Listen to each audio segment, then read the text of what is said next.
जय गुरु जी संगत जी।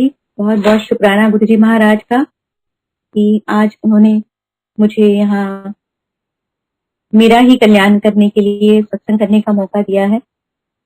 और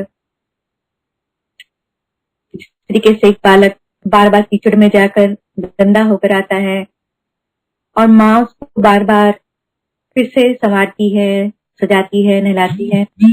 उसी तरीके से गुरु महाराज का भी ये प्रोसीजर है कि हम बाहर की दुनिया की नेगेटिविटी लेकर आते हैं और गुरु जी हमें सत्संग के माध्यम से फिर से हमारा कल्याण करते हैं, हमें क्लीन करते हैं और पता नहीं किन किन बलाओं से हमको बचाते हैं।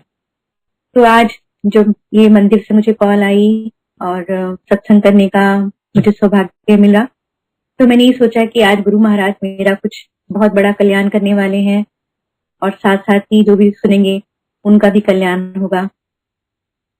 मेरी जर्नी आप लोगों ने पहले सुनी है कि कैसे मैं गुरुजी से मिली, कैसे कैसे गुरुजी ने हमसे गाने सुने और फिर बाजा ब्लेस करके दिया, अंकल के बाल छोटे कराए और बहुत ब्लेसिंग दी उन्होंने कि बाजा कट के ले आओ, नोट नहीं छापने, बाजा कट के ले आ, गांधी रह तेरे बच्चे हो जाएंगे पास। बहुत सारी ब्लेसिंग, बहुत सारा प्यार और पता नहीं कितनी कितनी बलाओं से हमें दूर करा और कैसे कैसे कल्याण किया। मेरे अंकल की शुगर नॉर्मल करी, मेरा आर्थराइटिस, माइग्रेन बैसाखी के दिन बड़े मंदिर में गुरुजी ने बोला कल्याण किया, आज तो बात तनु दर्दा नहीं होनी है। और मुझे तब एकदम से यकीन नहीं हुआ था कि गुरुजी के सिर्फ ऐसा कह देने से क्या ये जो दर्दें मुझे इतने साल से हो रही थी खत्म हो जाएंगी। लेकिन यकीन मानिए उसके बाद मुझे उस तरीके की पेन, दर्द कभी भी नहीं हुई और आज तक नहीं हुई। जय गुरु जी। और पता नहीं कितनी कितनी ऐसी चीजें थी जो हमें बाद में समझ में आई कि अच्छा ये भी गुरुजी ने हमारा ठीक कर दिया, अच्छा गुरुजी ने हमारा ये भी ठीक कर दिया। जैसे मेरे अंकल को बहुत एसिडिटी बनती थी, वो बिना पानी के आधे घंटे के या 15 मिनट भी नहीं रह सकते थे और इतनी बर्निंग होती थी उनको हार्ट के पास। लेकिन जैसे जैसे हम गुरुजी के पास जाना शुरू किया और बाद में हमने रियलाइज किया, मेरे अंकल कहने लगे यार मुझे तो ये प्रॉब्लम थी लेकिन जब से मैं गुरुजी के पास आया हूँ ये पता नहीं कब खत्म हो गई, नहीं मालूम चला। ऐसे अंकल को सर्वाइकल की प्रॉब्लम थी और वो इतनी बढ़ गई थी कि वो कार ड्राइव नहीं कर पाते थे। उनको जैसे डॉक्टर ने मना ही कर दिया था कि बाजा नहीं उठाना है और कार ड्राइव नहीं करनी है। तो जैसे जैसे हम गुरुजी के पास जाते गए ये प्रॉब्लम भी कब खत्म हो गई कुछ पता ही नहीं चला। तो ये धीरे धीरे समझ में आई हमें कि गुरुजी ने कैसे कैसे हमारी कितनी कितनी चीजें जो हैं वो ठीक करी हैं। एक दिन की बात बताती हूँ मैं कि जब महासमाधि के बाद मुझे मेरी मदर इन लॉ की डेथ हुई और मुझे जम्मू जाना पड़ता था बार बार। कभी उनका 13वीं थी, कभी कुछ था, तो मेरा एक पैर जम्मू एक पैर दिल्ली और साथ में मुझे मंदिर की सेवा मिली हुई थी गुरुजी की कृपा से।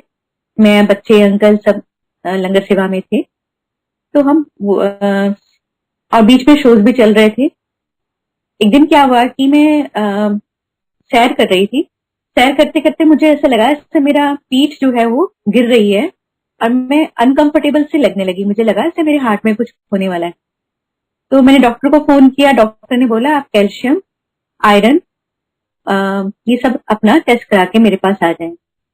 मैंने जब टेस्ट करा के रिपोर्ट डॉक्टर के पास लेके गई तो मेरा हीमोग्लोबिन 4 पर था।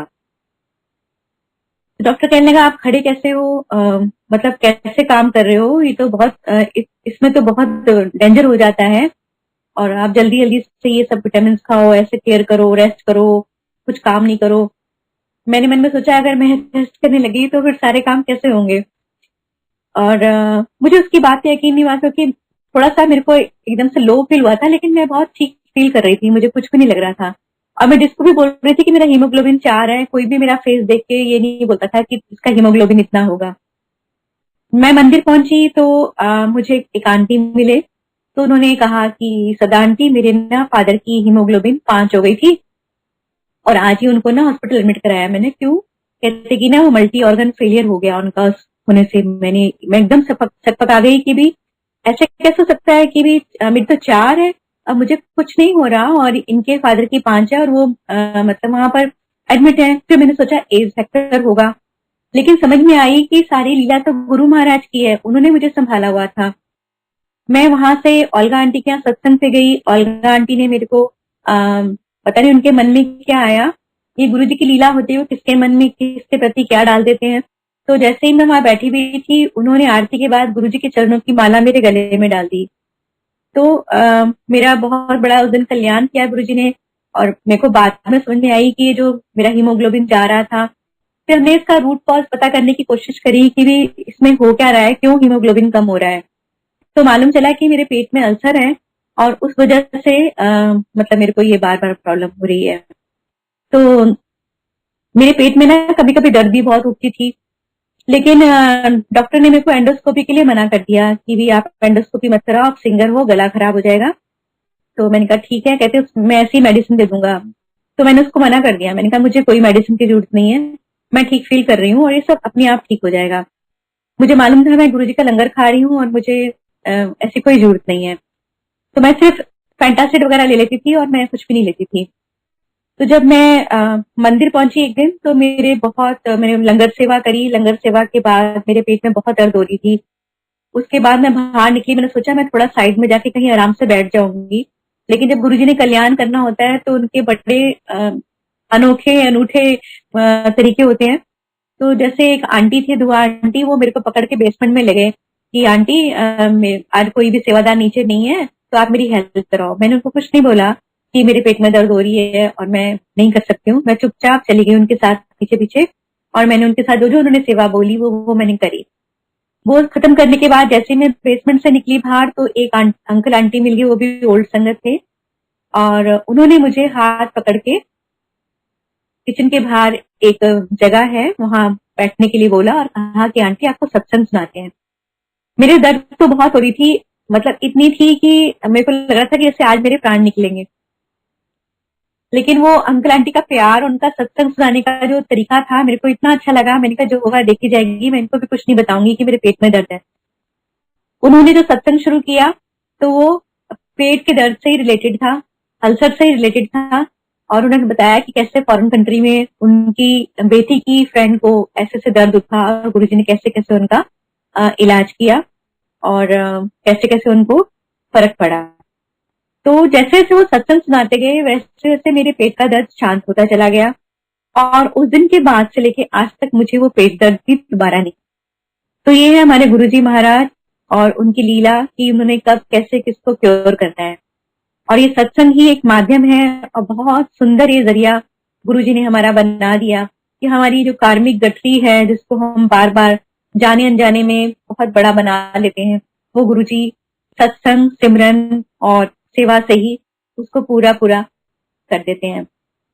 अभी जैसे मेरे को एक सत्संग और याद आ रहा है कि महासमाधि के बाद मेरे को जैसे जो भी ड्रीम आया, पहले तो एक ड्रीम आया था जबकि गुरुजी ने मेरे को एम्पायर स्टेट जाने से पहले ही गुरुजी ने मेरे को दिन में दर्शन दिए थे।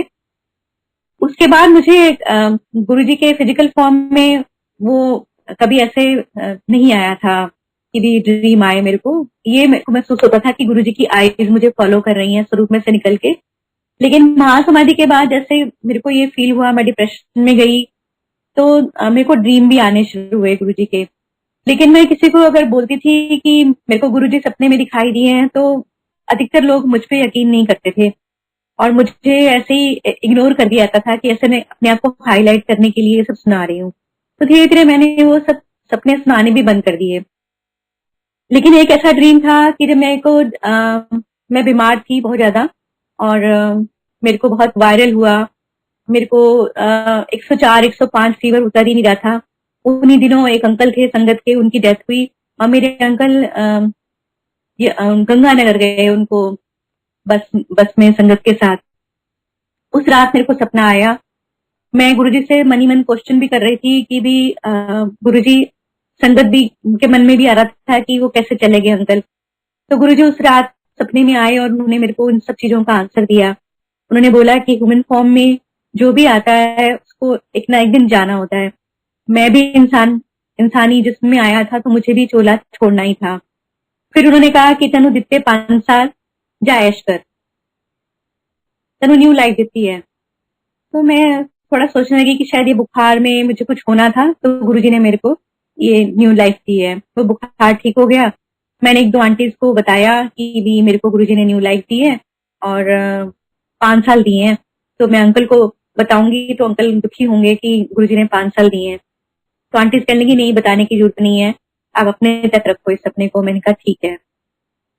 फिर 1 वीक के बाद गुरुजी ने फिर मुझे दर्शन दिए ड्रीम में और फिर ये कहा कि तनु न्यू लाइफ देती है।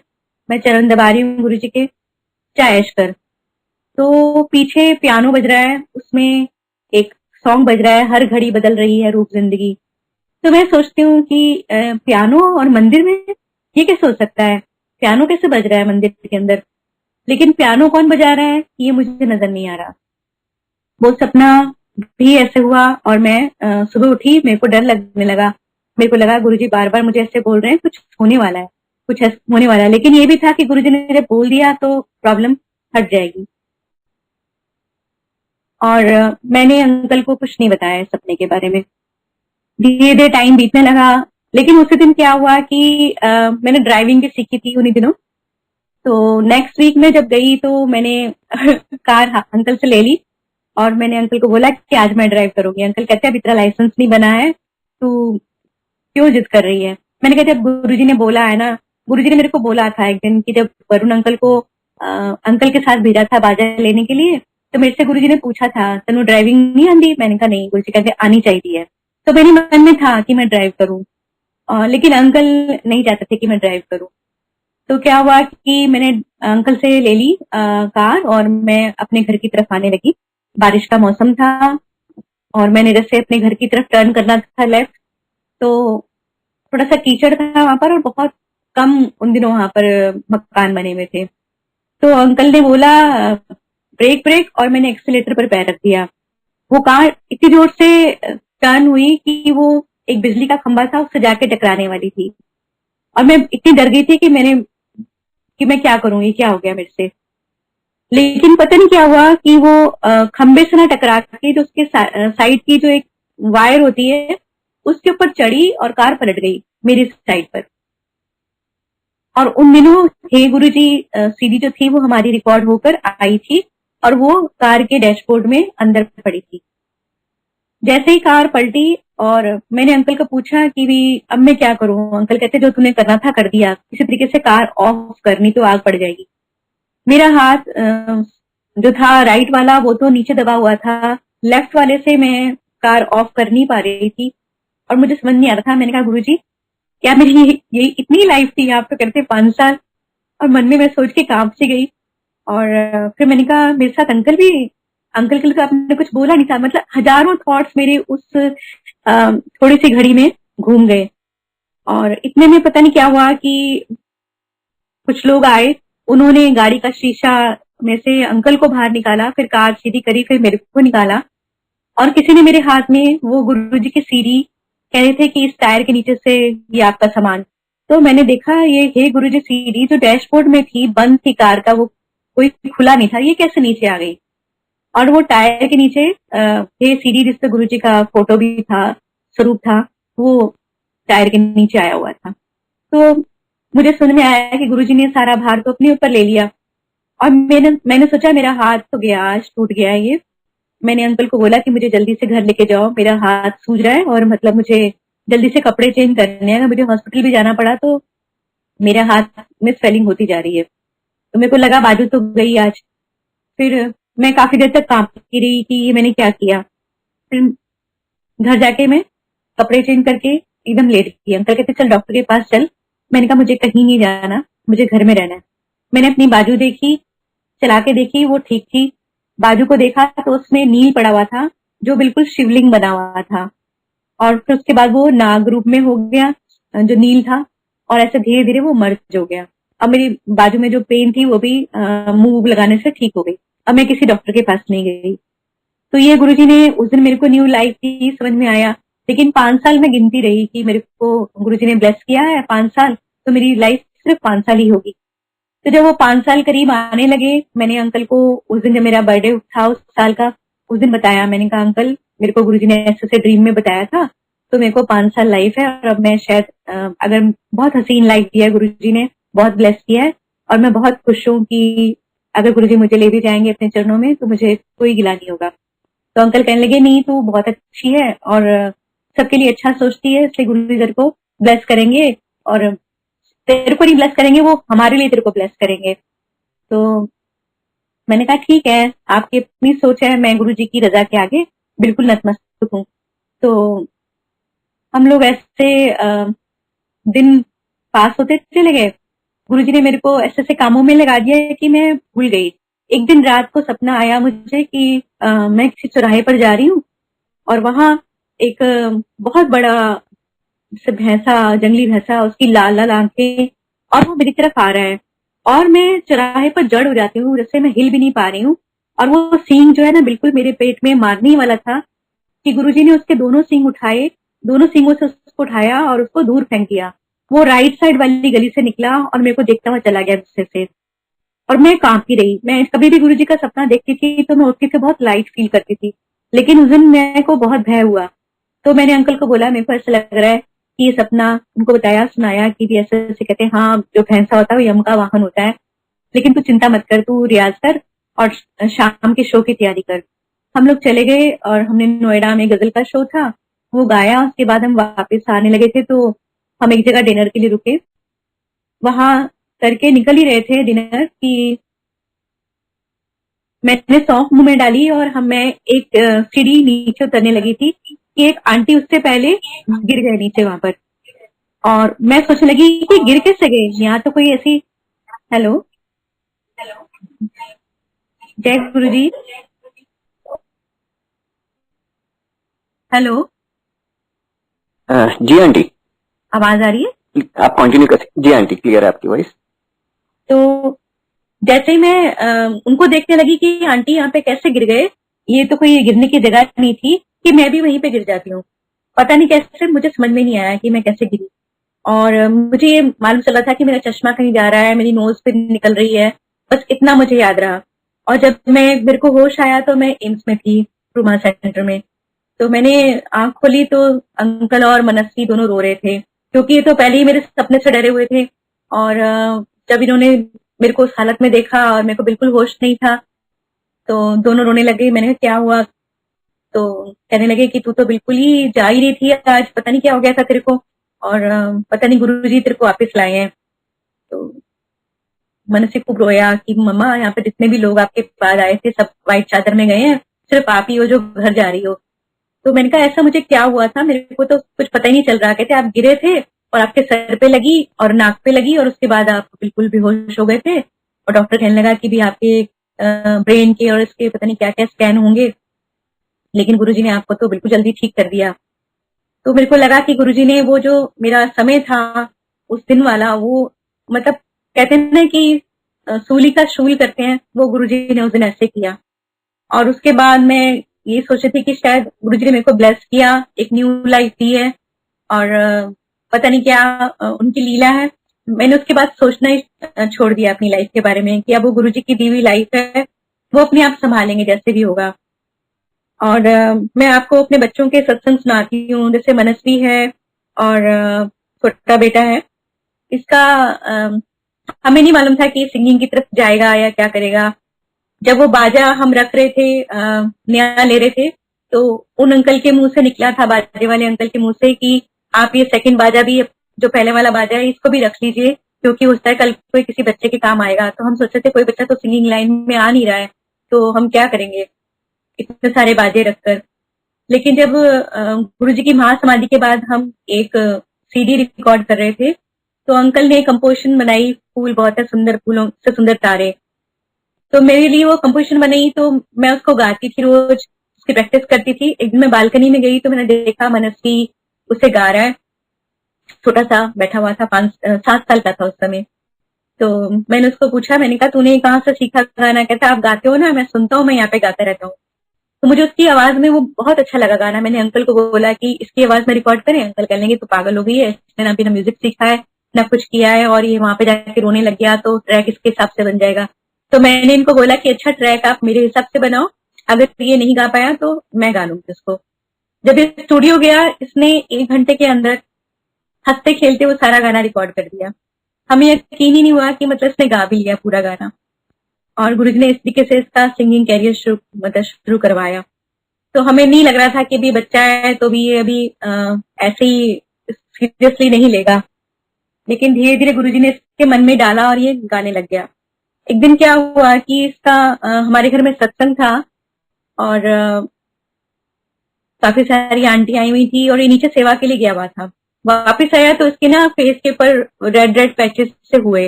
मेरे को लगा मच्छर ने काटा है और थोड़ी देर में ठीक हो जाएगा, लेकिन 2-3 दिन बाद वो रैशेस बढ़ने लगे, बढ़ते बढ़ते पूरे गाल के ऊपर ऐसे फैल गए। और हमने यहाँ पे एक स्किन स्पेशलिस्ट को दिखाया, तो वो स्किन स्पेशलिस्ट ने बोला कि इसको 1-2 हफ्ते में ठीक हो जाएगा। लेकिन वो क्रीम लगाने के बाद थोड़ा ठीक होता था, लेकिन आगे आगे फैलता चला जाता था। अब उसके कॉलेज के दिन शुरू हो गए थे और वो मुझसे कहने लगा कि ये मेरे से सहा नहीं जा रहा है, मेरे नया नया कॉलेज है, मैं ऐसा फेस लेके कॉलेज में नहीं जाऊंगा। मुझे भी लगा हाँ भी होता ही है बच्चों की फेस पे ऐसा हो जाए। तो हम उसे 40s ले गए। 40s में हमने उसको दिखाया तो उन्होंने बोला कि इसमें टाइम लगेगा और लेकिन ठीक हो जाएगा। तो उसने भी दवाई दी, लेकिन 2 महीने हो गए वो ठीक ही नहीं होके दे। अब ये रोने लग गया, मम्मा मैं तो कॉलेज नहीं जाऊंगा, मेरे को गर्मी भी लगती है इन दिनों में और बड़ा मुश्किल हो गया है, मैं ऐसा फेस लेके नहीं जाऊंगा। कब तक इसको सब पूछते हैं क्या हो गया क्या हो गया। अब मैं कभी गुरुजी को बोलती नहीं हूँ, लेकिन उस दिन मेरे को ऐसे ही मैंने गुरुजी से अरदास करी। मैंने गुरुजी आपका बच्चा है, आप देखो किसके फेस पे क्या हुआ है। तो उसी दिन ना मेरे को किसी ने मैसेज किया कि आपके घर में लड्डू गोपाल होते हैं तो आप उनकी सेवा नहीं करते हो तो बहुत कड़े फल भुगतने पड़ते हैं। मन में एक वहम आ गया कि लड्डू गोपाल तो मुझे भी संत फकीरों से मिले हुए थे और मैं जब से गुरुजी में खो गई हूँ तो मैं कुछ और चीज देखती ही नहीं हूँ, सिर्फ गुरुजी गुरुजी गुरुजी सारा दिन यही होता रहता है। तो मैंने उनको लड्डू गोपाल को जाके देखा और उनको नहलाया धुलाया, दोबारा से उनकी ड्रेसेस वगैरह निकाली और चेंज करी। तो देखा लड्डू गोपाल जी के फेस पे वैसा ही हो रखा है जैसा मनस्वी के फेस पे हो रखा है। उसके बाद मैंने ऐसे गुरुजी की डस्टिंग स्वरूप को डस्टिंग करने आई हूँ तो गुरुजी के स्वरूप पे भी सेम पैच वैसे ही हो रखा है। मैं एकदम हैरान हो गई। मैंने कहा ये क्या हो गया गुरुजी, आप अपने ऊपर ले रहे हो सारी चीजें। मैंने अंकल को बुलाया, मैंने कहा अंकल देखो ये क्या हो रहा है, लड्डू गोपाल के फेस पे भी ऐसा हो रहा है और गुरुजी के फेस पे भी ऐसा हो रहा है। तो हमने हाथ जोड़े और गुरुजी के आगे हम रोए भी कि भी गुरुजी क्या हो रहा है। लेकिन फिर वो स्वरूप पहले थोड़ा सा काला पड़ा और उसके बाद धीरे धीरे वो ठीक भी होने लग गया और उसके साथ साथ ही मनस्वी की भी वो प्रॉब्लम ठीक हो गई। तो ऐसे है मेरे गुरुजी महाराज, उनको अपने बच्चों की हमसे ज्यादा चिंता है और कैसे कैसे ब्लेस करते हैं मैं नहीं समझ सकती कि मतलब उनकी लीला अपरंपार है। हम कोई भी नहीं जान सकता उनकी लीला को कि वो कब क्या करते हैं हमारे लिए।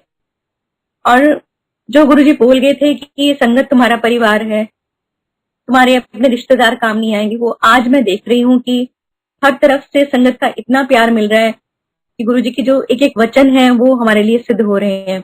मैं अभी जम्मू गई थी, जम्मू मेरे इन लॉज हैं और हम लोग बहुत कड़ी प्रॉब्लम में से निकल रहे थे कि भी मासूम अंकल के भाई ने इनको बहुत बड़ा धोखा दिया।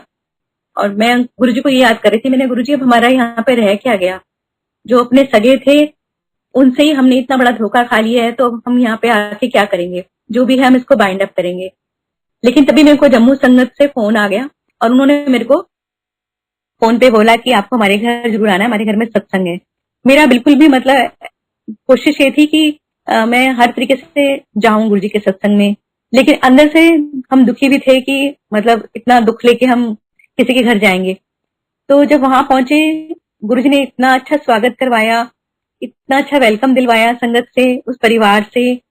फिर उन्होंने हमारी हाजिरी भी लगाई कि आपने आए हो तो गुरुजी के 2-3 भजन हमें सुना के जाओ संगत के। तो बाजा मंगा के रखा था, माइक लगा के रखे थे। हम भूल ही गए कि हम किस चीज से फ्रस्ट्रेशन से आए हैं। समझ में आ गया कि गुरुजी हमें रिफ्रेश कर रहे हैं, वो सारी नेगेटिविटी जो हम लेकर आए थे वो सारी गुरुजी संगत में बुला के हमें दूर कर रहे हैं।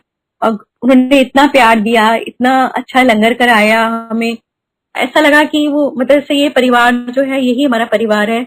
जो सब रिश्ते नाते हम ऊपर से लाए थे वो हमारी कार्मिक जर्नी थी, ये अब समझ में आ रहा है धीरे धीरे। और गुरुजी किस तरीके से किसको किससे मिलाते हैं समझ में ही नहीं आता कि भी मैं उनका कैसे आभार करूं, कैसे शुक्रिया करूं, लफ्ज ही नहीं है मेरे पास। और सत्संग तो बहुत सारे हैं, अगर मेरे को हुक्म होगा तो मैं आगे करूंगी। और भी मैं एक सत्संग और करती हूँ। जैसे हम मैं गुरुजी के पास जाने से पहले साईं बाबा के मंदिर बहुत जाती थी।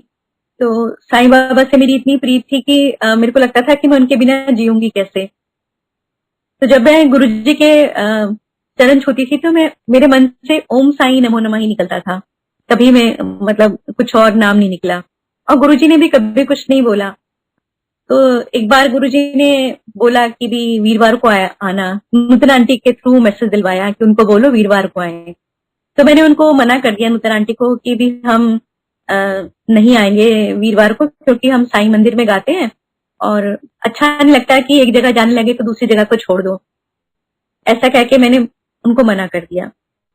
जब हम मंदिर गए, वहां साईं मंदिर में, ये गुड़गांव में है साईं का आंगन, तो उस दिन पता नहीं क्या लीला रची गुरुजी ने कि उन्होंने मना कर दिया हमें कि बाजा नहीं खोलना और बिल्कुल भी मतलब यहाँ पर अब मतलब भजन नहीं होंगे या मंत्र चला करेंगे, योगा। हमने कहा ठीक है। थोड़ा बुरा भी लगा, बच्चों का भी मन थोड़ा उदास सा हो गया, क्योंकि हम जाते थे, बाबा की पालकी अटेंड करते थे, उसके बाद भजन गाते थे, बहुत अच्छा लगता था। तो जैसे ही हमने कार की तरफ वापस आ रहे थे, मैंने अंकल को बोला गुरुजी बुलाते थे वीरवार को, हमने मना कर दिया था, चलो गुरुजी के पास ही चलते हैं। ये पता नहीं था कि गुरुजी की लीला है। वहां जाके सब अपनी अपनी जगह बैठ गए। मेरे को जगह मिली गुरुजी के रूम के साथ, डीजे अंकल के पास, बिल्कुल मतलब मेरी पीठ थी गुरुजी के रूम की तरफ। पता नहीं क्या हुआ, मेरे को इतना रोना आया उस दिन। मैंने मन में सोचा कि हम बचपन से माता की, कृष्ण भगवान की, शिव जी की पूजा कर रहे थे, फिर हम साईं बाबा को पूजने लगे। अब साईं बाबा की तरफ से ऐसा हो गया है तो हम गुरुजी की तरफ आ गए हैं। क्या हम जिंदगी भर यही भटकते रहेंगे, यही सब करते रहेंगे? असली मकसद क्या है हमारा? और ये सोच सोच के मेरे को रोना आता जा रहा था कि जिंदगी क्या है, इसका मकसद क्या है, भगवान क्या चीज है। बहुत सारे प्रश्न मेरे दिमाग में आ रहे थे। रोते रोते मेरे दिमाग में ये आया कि गुरुजी क्या सोच रहे होंगे। और एक ना फ्लूट का पीस भी बजा। उससे पहले क्या शब्द चल रहे थे मुझे कुछ ध्यान नहीं है अपने रोने में, अपने विचारों में। लेकिन गुरु मेरी पूजा, गुरु गोविंद, गुरु मेरा पार ब्रह्म, ये जब शब्द चला तो उसमें एक फ्लूट का पीस बजा। मेरे को एकदम अच्छा लगा कि भी जिससे शांति मिलती है रूह को। अब मैंने गुरुजी की तरफ देखा कि गुरुजी क्या सोच रहे होंगे कि मेरे दरबार में आके किसी और की याद में रो रही है। तो मैंने गुरुजी की तरफ देखा तो मेरे को बड़ी बड़ी हैरानी हुई।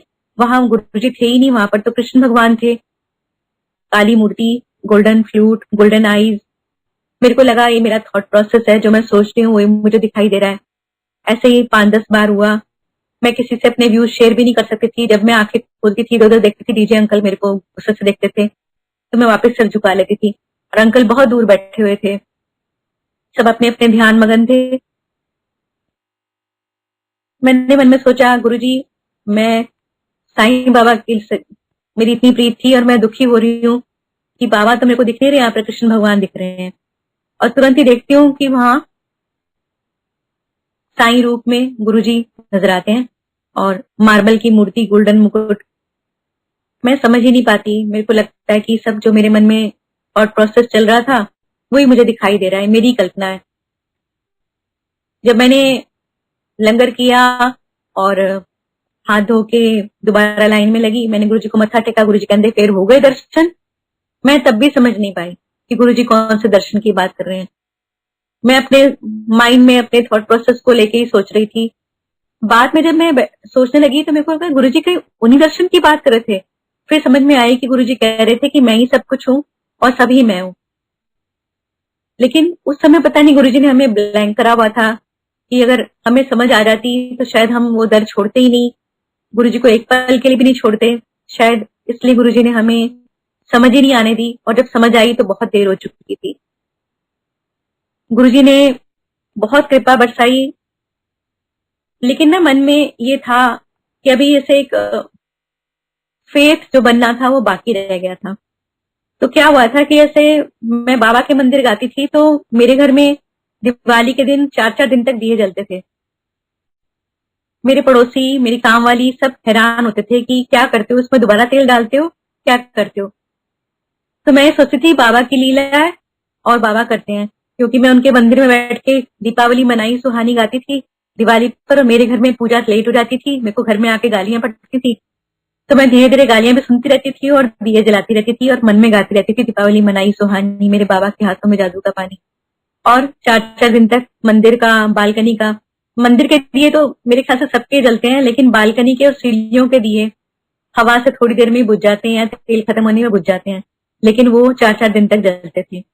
इस बार जब मैंने दिवाली आई तो मैंने गुरुजी से बोला, मन में सोचा महासमाधि के बाद, कि गुरुजी मैं तो सोचती थी कि साईं बाबा मेरे दिए जलाते हैं, अगर आप सचमुच ही साईं बाबा हो तो क्या मेरे दिए आज भी जलेंगे ऐसे ही? ये मन में मेरी बेवकूफ के ऐसे प्रश्न आ गया। और संगत जी आप यकीन मानिए मेरे घर में उसी तरीके से दिए जले जैसे पहले जलते थे, और कोई हमने उसमें दोबारा तेल नहीं डाला, कोई कुछ नहीं करा, लेकिन गुरुजी की कृपा से वो दिए ऐसे जले कि मेरी आंखों से एकदम बहुत आंसू टपके कि गुरुजी आप ही सब कुछ हो, मैं समझ नहीं पाई आपको। तो ये मैं संगत जी आपको इसलिए बता रही हूँ कि गुरुजी कोई ऐसे नहीं है कि मतलब जो आप जिस भी भगवान को मानते हैं, चाहे आप माता की पूजा करते हैं, चाहे आप साईं बाबा की पूजा करते हैं, चाहे आप कृष्ण भगवान की पूजा करते हैं, गुरुजी ही सब में है, सब में गुरुजी हैं। ये मेरा सत्संग करने का तात्पर्य है। ये मेरा अपना अनुभव नहीं है, बाकी और संगत का भी अनुभव है। मैं माता वैष्णो देवी की जाती थी और जम्मू में हमारा गांव है, तो वहां की पहाड़ियों मतलब हमारे घर से अर्धकुंवारी की लाइट्स दिखती हैं। तो हमारे मन में ये इच्छा रखती थी कि 2-3 बार तो मैं हो आई थी, लेकिन मनस्वी की जो सुखन थी वो मैंने पूरी नहीं की थी माता के दरबार की। तो मेरे मन में आता था कि हम सत्संग सुनते हैं तो हम माता के दरबार अब जाएं कि नहीं जाएं। तो मैं जब भी जाने का मन बनाती थी तो मेरे को यही सत्संग सुनाई देता था कि वैष्णो माता जो है वो गुरुजी की पुत्री है। और तो मैं सोचती थी कि एक ही बात है, अब जाके क्या करेंगे।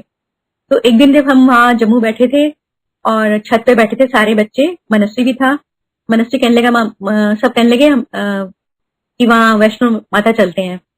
तो मनस्वी कहने लगा वो क्या होता है? मैंने कहा वो देखो जो मंदिर है ना वो वैष्णो माता का मंदिर है जो दूर से दिखाई दे रहा है। तो उसने बोला हम क्यों नहीं गए वहां पर अभी तक? मैंने कहा मैं गुरुजी मिल गए ना इसलिए हम नहीं जाएंगे।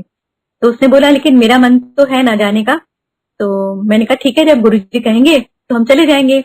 इतने में बच्चे ना, मैंने कहा चलो मंत्र जाप करते हैं। हम छत पे बैठे हुए मंत्र जाप करते रहे। मंत्र जाप करते करते सारे बच्चे जो गांव के थे उन्होंने मंत्र जाप किया। तो हम क्या देखते हैं कि वैष्णो देवी की पहाड़ी से के पीछे से चांद निकल रहा है और वो बिल्कुल गुरुजी के स्वरूप से मैच करता हुआ उसका आकार हो रहा है। और सारे बच्चे एकदम से बोलते हैं देखो गुरुजी, देखो गुरुजी। तो मैं मनस्वी को बोलती हूँ देखो बेटा गुरुजी वहां पर भी हैं जहां माता है, तो हमें क्या फर्क पड़ता है अगर हम वहां जाए ना जाए। तो उसने बोला ठीक है मैं गुरुजी को बोलूंगा कि मेरे को माता के दर्शन करने हैं।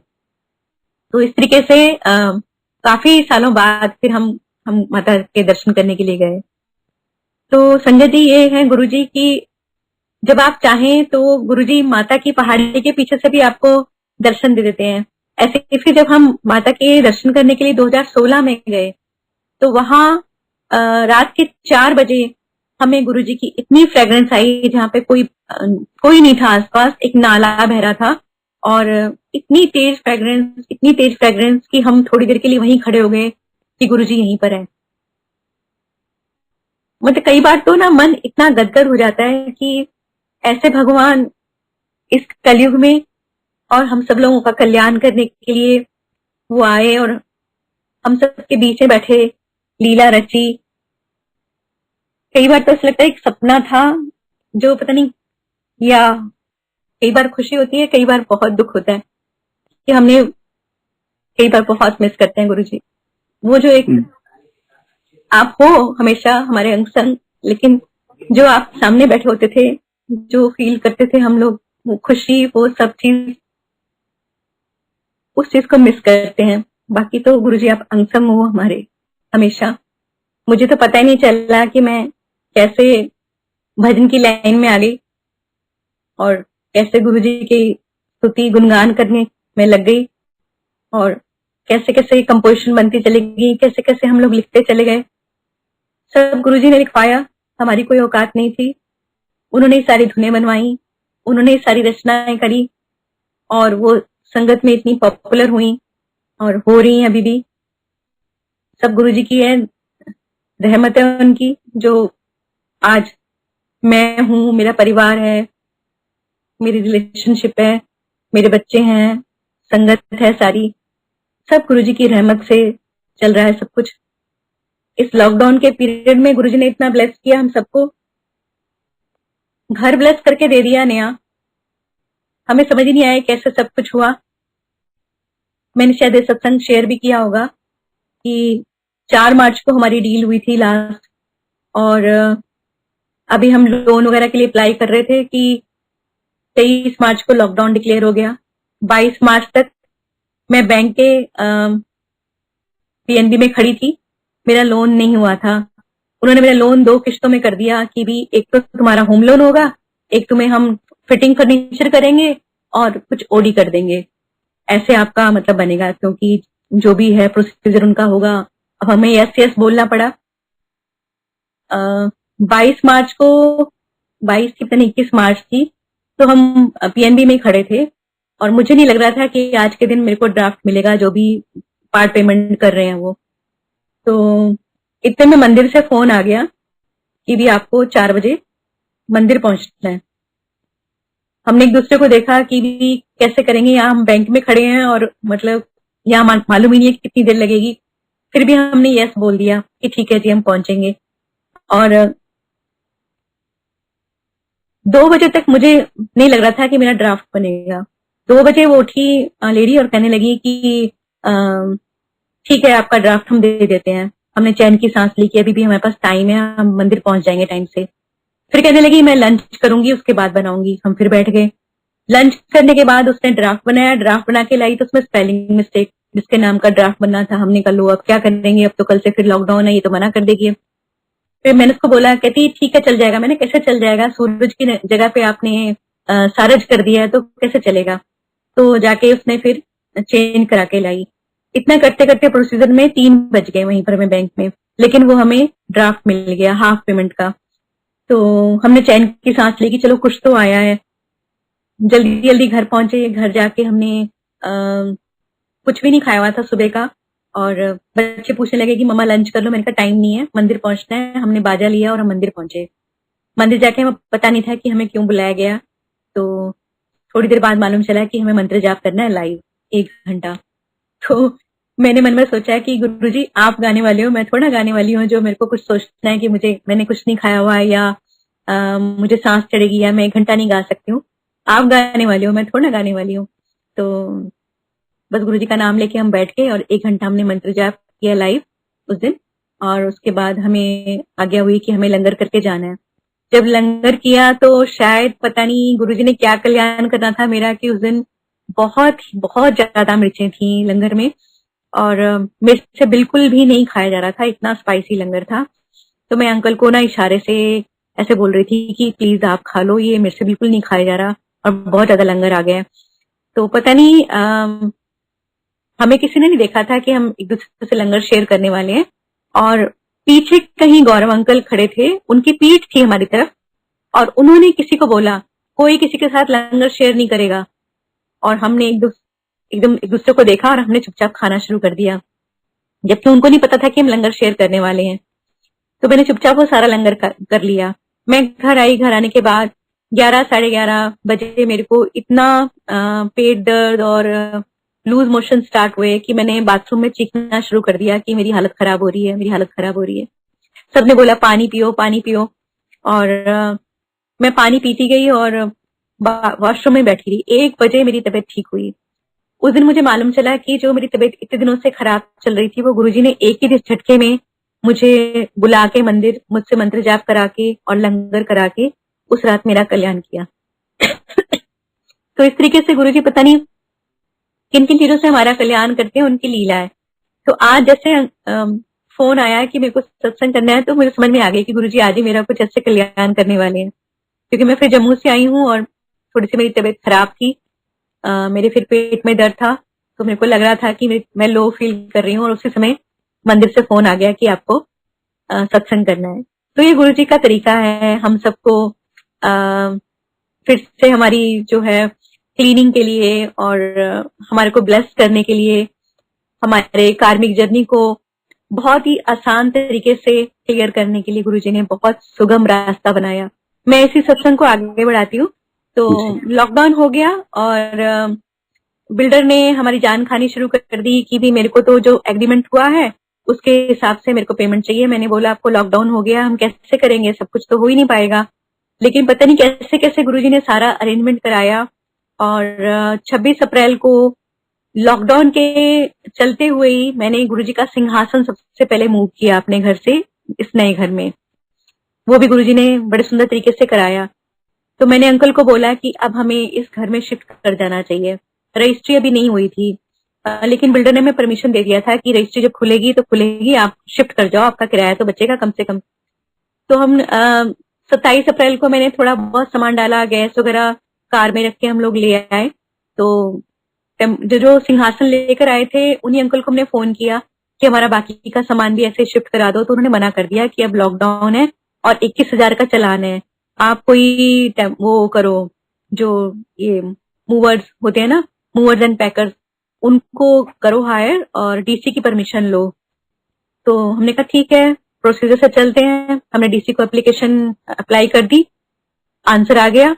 मैंने वो उनको मूवर पैकर्स को भेज दिया और उनसे टाइम फिक्स हो गया कि सुबह 9 बजे वो हमारे सेक्टर 46 के घर पे आ जाएंगे और वहां से फिर हम शिफ्ट करेंगे नए घर पर। तो रात के 1 बजे एसएमएस आया, उसमें ये लिखा हुआ था कि जो आपकी एप्लीकेशन है वो रद्द हो गई है और आप मूव नहीं कर सकते हैं। तो मैंने किसी को कुछ नहीं बताया, मैंने कहा सब सो रहे हैं, बच्चे भी और अंकल भी, तो अभी बताने की कोई जरूरत नहीं है, सुबह बात करेंगे।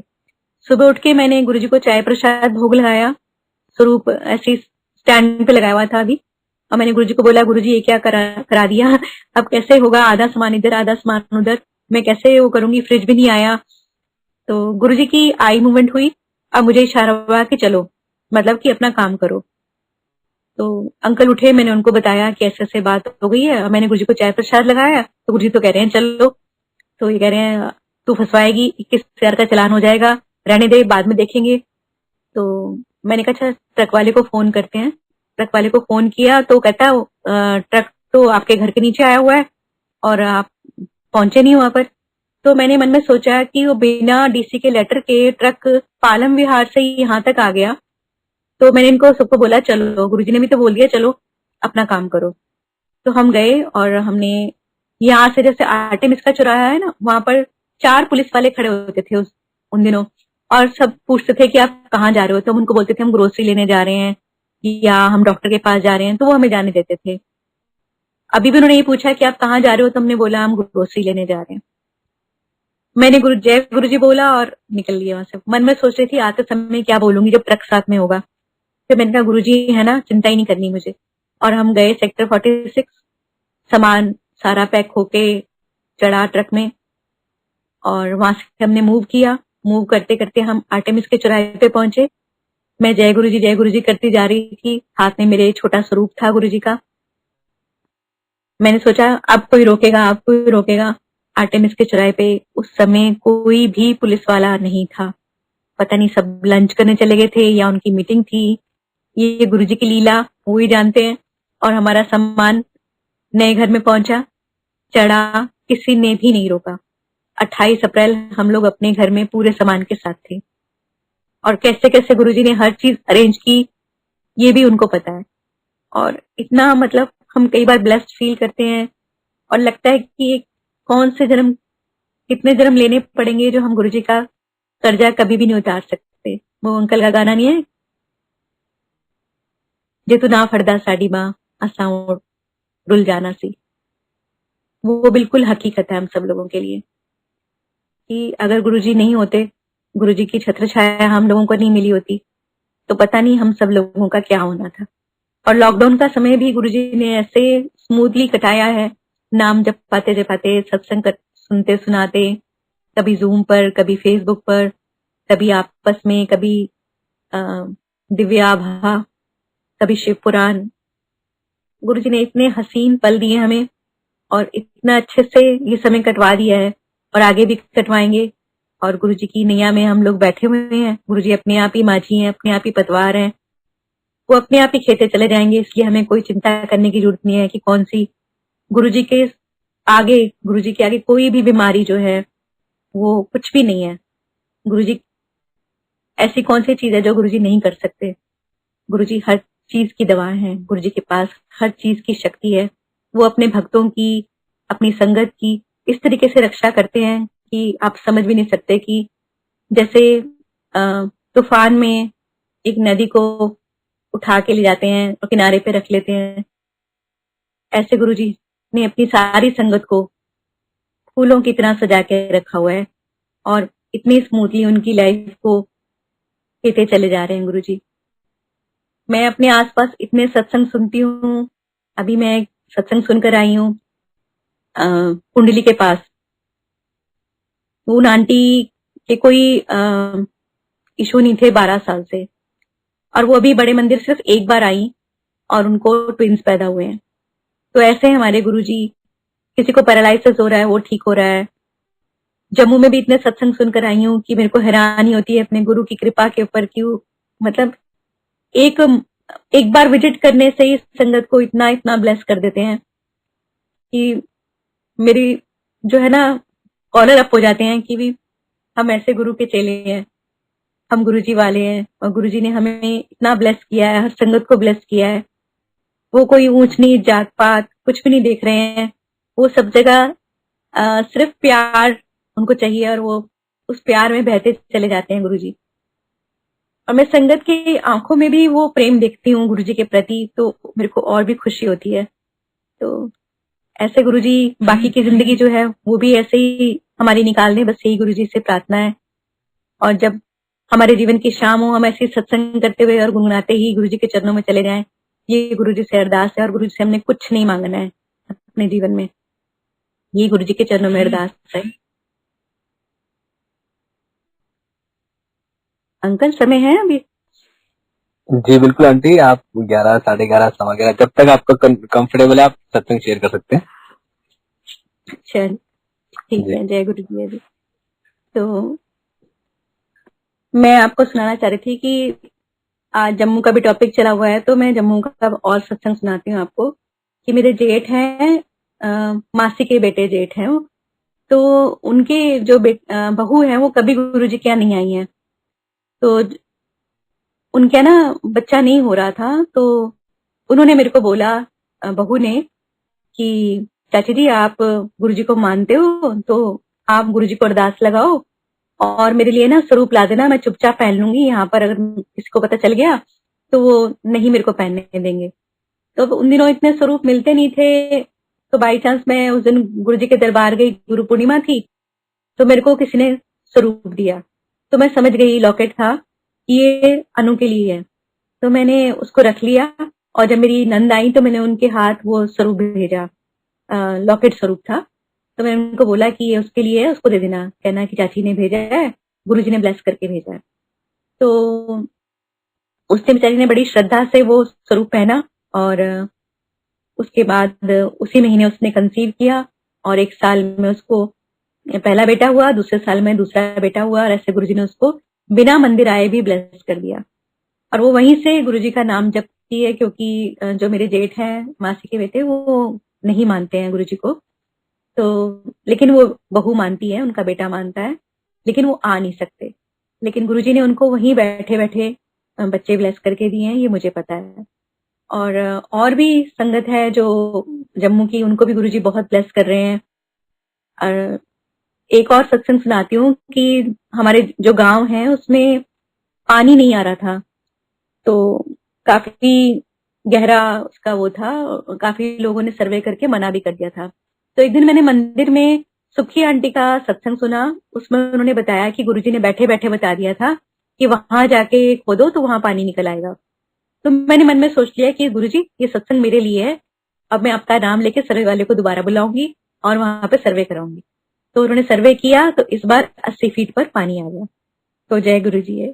ये सत्संग की महिमा है कि जो चीज पॉसिबल नहीं है वो भी गुरुजी पॉसिबल कर देते हैं। ऐसे सत्संग बहुत सारे हैं और गुरुजी की इतनी कृपा है कि मेरे को लगता है कि मेरी जिंदगी थोड़ी है और गुरु जी की महिमा बहुत बहुत ज्यादा है। मेरे अंकल, उनके सत्संग हैं, अंकल शर्माते हैं सत्संग करने में। उनके भी बहुत सारे सत्संग हैं। वो जब भी परेशान होते हैं या कुछ होता है, वो गुरु जी के आगे बस थोड़ी देर तस्वीर देखते हैं, गुरु जी का स्वरूप देखते हैं और फिर मनी मन अरदास करते हैं। और फिर वो मुझे भी कई बार नहीं बताते कि मैंने ये अरदास की हुई थी गुरु जी को। वैसे मांगना तो नहीं होता, लेकिन वो कहते हैं, मैं उनको बोलती हूँ मांगा मत करो, लेकिन वो कहते हैं जब मेरे को कोई प्रॉब्लम होती है तो मैं किसके आगे जाऊं, मेरे तो वही पिता है, मैं तो उन्हीं से अरदास कर सकता हूँ। मांग नहीं रहा हूँ, अरदास कर रहा हूँ। तो मैं देखती हूँ कि उनकी जो इतनी प्रॉब्लम्स होती हैं वो अरदास के बाद बिल्कुल गुरुजी सुन लेते हैं। और मतलब कई बार ऐसी उनकी अरदास होती है कि मेरे को भी हंसी आ जाती है और गुरुजी वो भी सुन लेते हैं। और इतना इतना ब्लेस करा हुआ है गुरुजी ने। आप सब सुनाई आपने सत्संग की, जैसे अंकल वहां मंदिर में बैठ के भी सोचते थे कि शिवरात्रि के दिन आंटी मेरे को ले आती है और मैं आज वहां घर पर होता तो पैग वैग लगाता, अपनी शिवरात्रि मनाता, ये आंटी रोज बाबा जी के पास ले आती है। तो गुरुजी ने एकदम पीछे मुड़ के देखा इनकी तरफ और कहने लगे कल जाके 2 बियर ला ली, फिर शुगर नॉर्मल करती है। तो मैं मन में सोच रही थी कि ये क्या सोच रहे हैं मंदिर में बैठ के और गुरुजी क्या ब्लेस कर रहे हैं इनको की भी। लेकिन आज समझ में आती है कि कई बार कई चीजों का इलाज ही उससे होता है। तो वो गुरुजी जानते हैं उनकी लीला है। मैंने कभी गुरुजी से नहीं पूछा कि भी क्यों उन्होंने ऐसे ब्लेस करके दिया इनको। तो गुरुजी की जो रचना है, लीला है, उसमें हमें कभी इंटरफेयर करना ही नहीं है कि भी क्यों गुरुजी ऐसा ब्लेस करके दे रहे हैं। ऐसे ही अंकल ने एक बार सोचा था कि भी बहुत उदास बैठे थे तो गुरुजी ने बोला क्यों मुंह लमका के बैठे हो। तो हम ऐसे ही बैठे हुए थे गुरुजी के पास, हम घुटने घुटने चल के ना सिंहासन के पास पहुंच गए। तो अंकल कहने लगे गुरुजी मेरे 25 साल हो गए, मेरा नाम नहीं हुआ। गुरुजी कहते मेरे को तो होने आया ना, हाल रुक जा 1.5-2 साल। तो अंकल ने मेरी तरफ देखा कि 1.5-2 साल रुकना पड़ेगा। फिर जब बाजा आया, अंकल ने गाना सुनाया, संगत ने ताली बजाई, तो गुरुजी कहने लगे कि जा, संगत ने सुन लिया, तेरा नाम हो गया। तो मुझे कहने लगे कार में बैठ के, ले 20-25 लोग तो बैठे थे, इनके सुनने से क्या नाम हो जाएगा। आज जब संगत को देखते हैं पूरे विश्व भर में गुरुजी की संगत है, तो अंकल हैरान होते हैं कि देखो गुरुजी ने कहाँ कहाँ रौनकें लगा रखी हैं, कहाँ कहाँ संगत है। अभी जम्मू गए तो वहां संगत का प्यार देख के अंकल और गदगद हो गए और कई बार आंखों में आंसू आ जाते हैं कि गुरुजी की बातों को याद कर कर कि देखो गुरुजी की लीला। तो ऐसे गुरुजी हैं, ऐसे कृपालु हैं, दयालु हैं, उनको अपने हर भक्त की चिंता है, हर भक्त की प्रॉब्लम को वो जानते हैं। अरदास करने की भी कई बार जरूरत नहीं होती है, गुरुजी सब जानते हैं और वो अपने बच्चों की हर छोटी छोटी चीजों की, छोटी से छोटी, बड़ी से बड़ी ख्वाहिशों की वो जानकार हैं। उनको पता है कि उनको क्या चाहिए, क्या नहीं चाहिए, क्या उनके लिए अच्छा है। कई बार कई चीजों में डिले होता है तो हम लोग थोड़े निराश होते हैं कि ये क्यों नहीं बन रहा, काम क्यों नहीं बन रहा। लेकिन फिर उस सत्संग के माध्यम से ही हमें मालूम चलता है कि कोई चीज अगर नहीं हो रही है तो बेटर है। अभी मैं अपने बच्चों की शादी के लिए थोड़ी सी चिंतित थी, तो मेरे को लग रहा था कि डिले हो रहा है, डिले हो रहा है। लेकिन फिर मैंने शर्मा आंटी के सत्संग सुने तो मुझे मालूम चला कि भी कई बार डिले भी बेटर के लिए होता है। तो मुझे पता है जब भी गुरुजी करेंगे वो दी बेस्ट करेंगे और अच्छा करेंगे, बहुत ही अच्छा करेंगे। ये मन में विश्वास बना के मैं चलती रहती हूँ और गुरुजी कृपा बरसाते रहते हैं। मैं तो इनफैक्ट कभी गुरुजी से कुछ भी नहीं मांगती हूँ, सिर्फ यही बोलती हूँ गुरुजी अपनी कृपा बरसाए रखना और हमें अपने चरणों से लगाए रखना। और मैं ऐसे ही गुणगान करती रहूं आपके गुरुजी, बस और मुझे कुछ नहीं चाहिए। बस यही कृपा आप जिंदगी भर मेरे को देते रहना, चाहे मेरी कितनी भी उम्र हो जाए, कुछ भी हो जाए, मैं आपका गुणगान करना ना छोड़ूं। बस यही कृपा बरसाते रहना।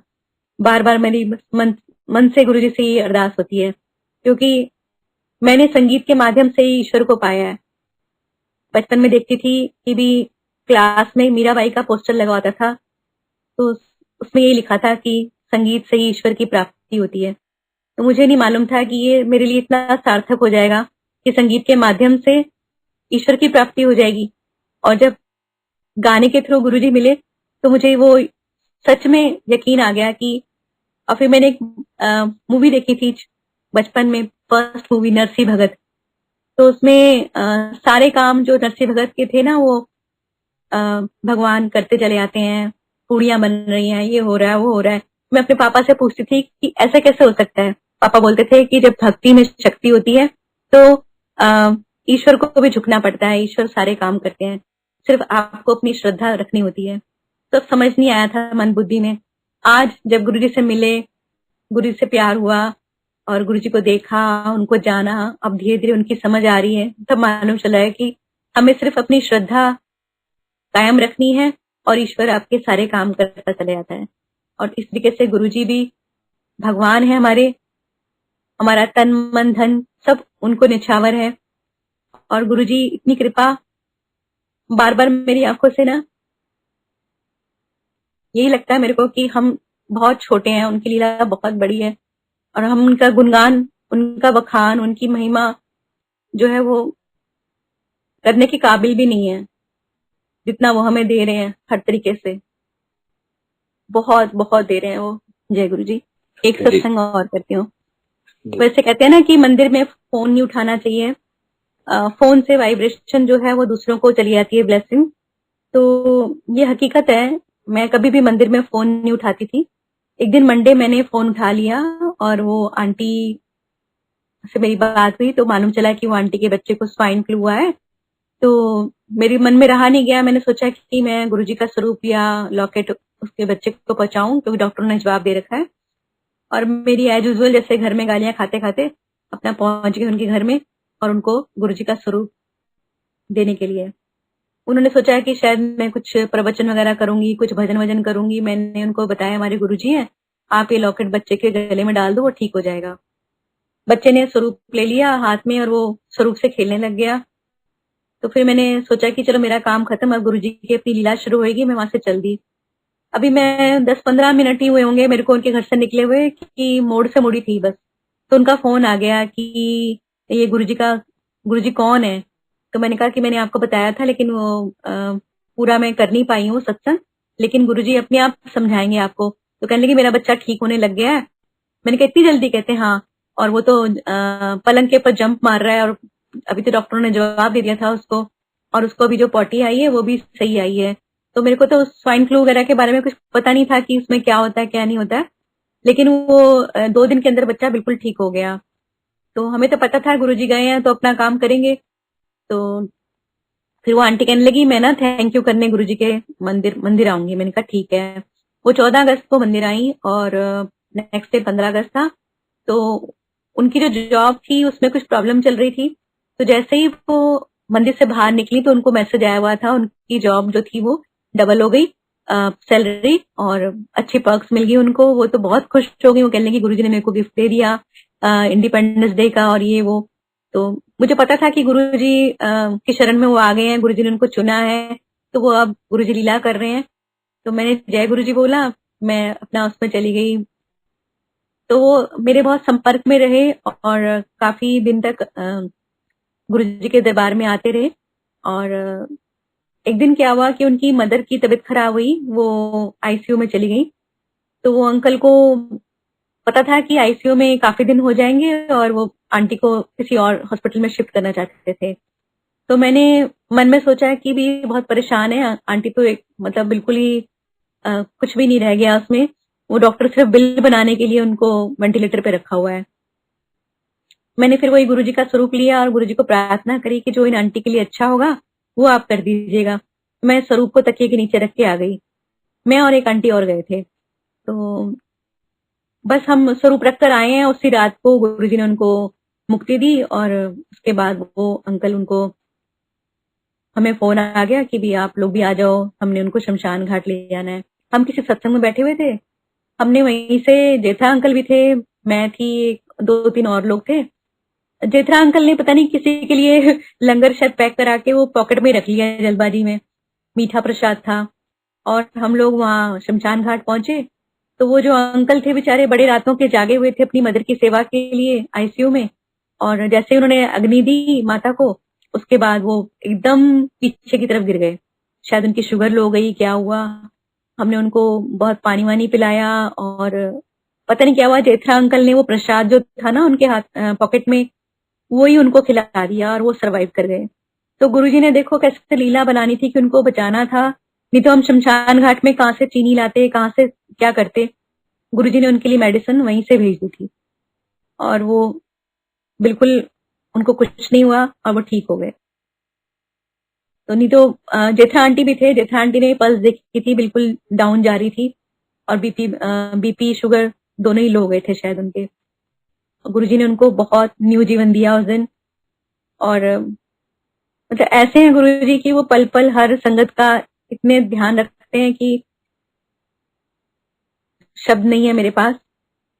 फिर वो अंकल आंटी गुरुजी को इतना मानने लग गए और बहुत ही ब्लेस हुए। उनके बच्चे वो भी अच्छी स्टडी करने लग गए। सब प्रॉब्लम जो उनके घर में थी वो खुद सत्संग करते थे कि हमारे घर में मेडिसिन का एकदम अंबार लगा रखा था। आज गुरुजी की कृपा से कोई मेडिसिन उनके घर में नहीं आती है, सिर्फ वो गुरुजी का लंगर करते हैं और गुरुजी उनको सबको ठीक रखते हैं, ब्लेस करते हैं। ऐसे ही मेरे जितने भी जानने वाले हैं, एक सत्संग और सुनाती हूँ मैं आपको कि हमारे घर में सत्संग था और तब हम रेंट वाले हाउस में रह रहे थे। तो उसमें क्या था कि जो नीचे आए थे वो भी नए लोग थे और हम भी नए नए आए थे। तो जब मैंने सत्संग रखा तो मैं उनसे सिर्फ ये कहने गई थी कि थोड़ी हेल्प चाहिए मेरे को कि आज आप कार ना अंदर मत पार्क करें, हमने यहाँ पे शू के लिए वो बनाना है जोड़ा घर। तो वो कुछ सुनने को राजी नहीं थे और उन्होंने हाथ जोड़ दिए बहुत बुरी तरीके से, जैसे ताली पीटते हैं ना कि हमें माफ करें, हम नहीं मानते, हम तो माता को मानते हैं और बिल्कुल हमारे यहाँ जिक्र मत करिए किसी चीज का, गुरु गुरु को हम नहीं मानते। तो मैंने बोला वो ठीक है, लेकिन मेरे को आपसे सिर्फ यही हेल्प चाहिए थी कि आप कार बाहर खड़ी कर दीजिए। तो कहते अच्छा ठीक है वो हम कर देंगे। बहुत रूडली बोले, मैंने कुछ नहीं बोला, मैंने कहा ठीक है गुरुजी की लीला होगी। मैंने उनको बोला अच्छा आप आइएगा जरूर गुरुजी के सत्संग में। तो उन्होंने फिर हाथ जोड़ दिए कि हम नहीं आ सकते, हम माता को मानते हैं। हमने कहा ठीक है, हम ऊपर आ गए, सत्संग हुआ। उस दिन सत्संग में नारंग अंकल आए हुए थे। नारंग अंकल ने हार्ट के सत्संग करे अपने, जो उनको हार्ट अटैक पड़ा था तो कैसे गुरुजी ने बचाया उनको। तो वहां सत्संग में एक अंकल आए हुए थे, उनके भी सेम प्रॉब्लम चल रही थी और उनको नेक्स्ट डे उनकी रिपोर्ट्स पता नहीं टेस्ट होना था या रिपोर्ट आनी थी, नहीं हाँ टेस्ट होना था। टेस्ट हुआ और बिल्कुल ओके हुआ। वो यहाँ पर समोसा प्रसाद और पूरा हैवी लंगर भी करके गए थे और सारा उनका अच्छा हो गया। और उसी जगह पर नेक्स्ट डे वो जो अंकल नीचे वाले थे जिन्होंने सत्संग में आने से मना किया था, उनको उसी रात पता नहीं अगली रात हार्ट अटैक आया और वो उसमें चल बसे। मैं गुरुजी को बार बार ये बोलती रही, गुरुजी अगर वो आ जाते सत्संग में ऊपर तो पता नहीं कितनी कृपा हो जाती, या उनके कानों में एक गुरबानी पड़ती, कुछ कुछ भी हो सकता था, वो बच सकते थे। ये मेरे मन की अपनी सोच थी। तो ऐसे गुरुजी लीला रचते हैं और कैसे कैसे ब्लेस करते हैं सत्संग के थ्रू। तो फिर जब दोबारा सत्संग हुआ तब उन अंकल ने सत्संग किया कि मैं जब लास्ट सत्संग में आया था तो मैंने नारंग अंकल का सत्संग सुना और मेरे को ऐसे ऐसे हार्ट में प्रॉब्लम थी, जो मेरी रिपोर्ट जो है वो बिल्कुल भी नॉर्मल आई है। तो ऐसे सत्संग और सत्संग सुनने वाले का कल्याण, सत्संग सुनाने वाले का कल्याण, ये सारा समझ में आता है। हर सत्संग से मतलब हमारे को हर क्वेश्चन का आंसर भी मिलता है। आज मैं सत्संग कर रही हूँ, मुझे नहीं मालूम किस किस के लिए ये सत्संग होगा, क्या क्या आंसर होंगे, मुझे नहीं मालूम। तो मुझे ये भी समझ में नहीं आ रहा था कि मैं आज बोलूं क्या। मैं अपने सारे सत्संग तो ऑलमोस्ट सुना ही चुकी हूँ सबको। और जो मेरी बिगनिंग थी गुरुजी के साथ, मैं कैसे मिली थी, वो भी मैंने बार बार हर सत्संग में सुनाती हूँ। तो मैंने सोचा था आज महासमाधि के बाद के सत्संग करूंगी। तो सत्संग बहुत है, अब मैं थोड़ा सा अपनी वाणी को विराम देती हूँ, जय गुरुजी कहती हूँ। और सारी संगत का, गुरुजी का, गुरुजी के मंदिर का, गुरुजी मंदिर मैनेजमेंट का, सबका बहुत बहुत शुक्राना। गुरुजी ऐसी कृपा बरसाते रहे हम सब पर और हम गुरुजी को गुणगान करते रहे। गुरुजी के चरणों में ऐसी अरदास। जय गुरुजी।